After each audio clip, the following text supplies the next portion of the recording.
कैसे तू खेली गेला खेला, हे गे दिलावा से कैसे तू खेली गेला खेला।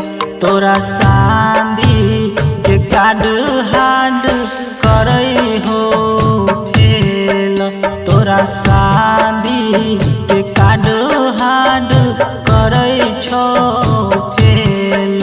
हे गे दिलावा से कैसे तू खेली गेला खेला।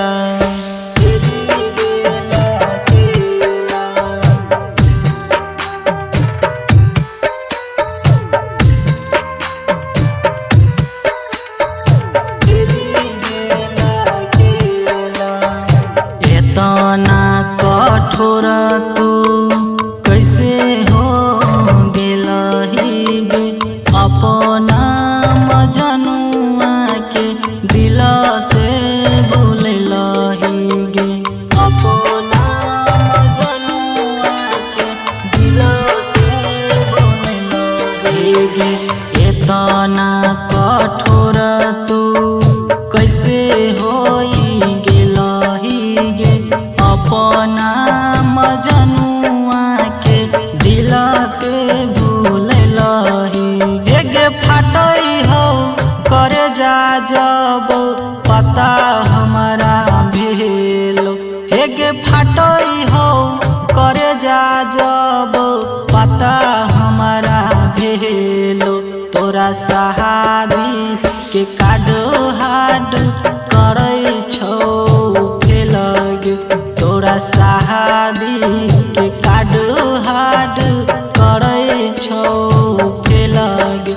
हे गे दिलावा से कैसे तू खेली गेला खेला गे।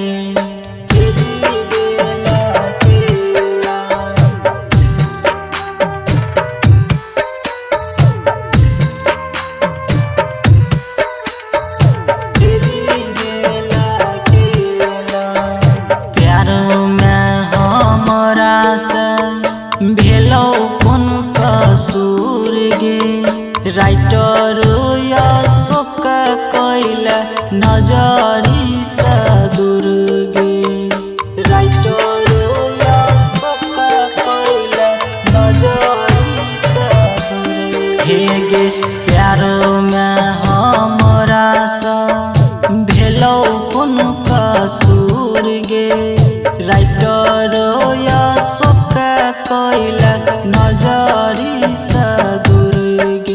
हे गे दिलावा से कैसे तू खेली गेला खेला, हे गे दिलावा से कैसे तू खेली गेला खेला।